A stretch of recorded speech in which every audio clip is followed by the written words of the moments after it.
Hello and welcome to Rambling with 42-Year-Old Man. Chris Smith here with you today. We are going to have another quick book review today. This one is based on the novel The Lost Village, a 2021 novel by Camilla Sten. Now, Camilla Sten, this was her debut novel back in 2021. She's had another one since called The Resting Place. Her mother does like mystery kind of novels, so this is kind of her breakout from the shadow of her mother, I guess you could say. And yeah, so Lost Village was quite a bit of fun, and the background of this one is it's touted as the Blair Witch meets Midsommar, and I'll get into kind of why that okay, yes, and okay, maybe not quite so much as we go forward, but the plot itself is a documentary crew is going out to this kind of abandoned, long abandoned village that the director of the crew, her grandmother used to live there, and eventually moved away.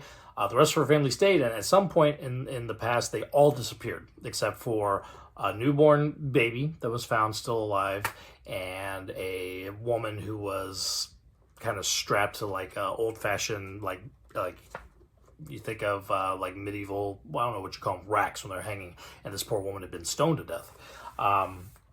And that's it. That's the only. Everybody else is gone. Nobody knows where they're at or anything. So this documentary crew is going to try to discover if they can find out what happened, why it happened, and kind of document everything that they're able to uncover.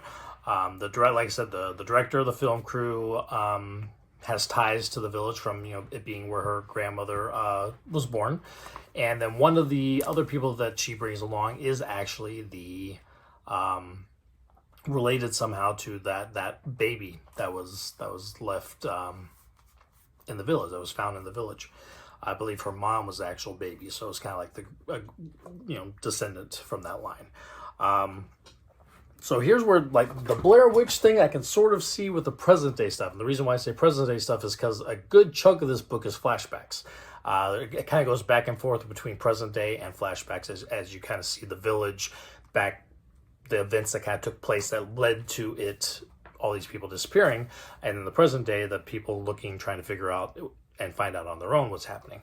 So the present day stuff, you kind of got the Blair Witch vibes, maybe because you got your documentary crew out there, and then they kind of get stuck out there, and the film director and the crew kind of are at odds with each other because of miscommunications or non-communications at all. And so the fighting and the documentary crew idea is the very Blair Witch, but that's about it. There's really no the present day stuff. There's definitely something has happened, like one of their vans blows up, and so they're like there's somebody out here with us, but it's never really, I don't know, it never gives you that creepy vibe that Blair Witch had. It seems very much almost more like possibly modern day stalk and slash kind of deal instead. So where Blair Witch, I don't think, now I will say that Midsommar comparison for the flashback portion makes sense. Midsommar and Midnight Mass, of all things, the Mike Flanagan Netflix show, a lot of that in the flashback portions of this book for sure.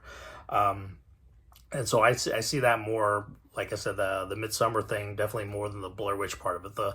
And I'll say the flashback stuff is probably the stronger chunk of this book. Some of the the present day stuff, it's a little tougher because the present day characters aren't necessarily the most appealing. They're not all particularly great people. A lot of arguing, a lot of fighting, a lot of drama, which is always good for these stories, but it was kind of hard to find a character you really wanted to root for in the present day. The past and the flashback scenes has a very strong character named Elsa, who you're kind of following with the whole time, that you definitely have a lot more compelling, sympathetic character with. So I think the flashback structure makes it to where the flashbacks are strong, but what's good is, and we'll talk about another book in the future that has flashbacks as well, but they do it different, where like the whole chunk of it, the flashbacks is at one time. With this book, is back and forth, present, flashback, and it kind of keeps it going. So every time you're kind of like, okay, I'm really annoyed by these present day kids, I wish something would happen with them, we're jumping back into a flashback with this much stronger character. So it kind of keeps you invested and moving along with it. So overall, I enjoyed the story. It has a pretty solid ending.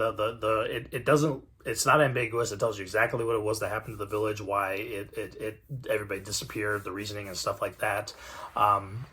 I won't spoil whether it's a supernatural event or not, but the answer is definitely fulfilling and satisfying.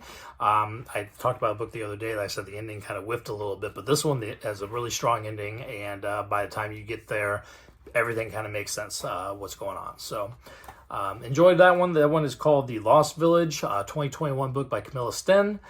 Just like all these other ones I've been talking about, I've been able to get them through my library app, and I listen to the audiobooks, so I'm sure you could do so from your local library or, bookstores, wherever you want, if it sounds interesting to you. All right, so thank you for listening to me ramble today. We'll be back again soon, and talk to you all later. Thank you.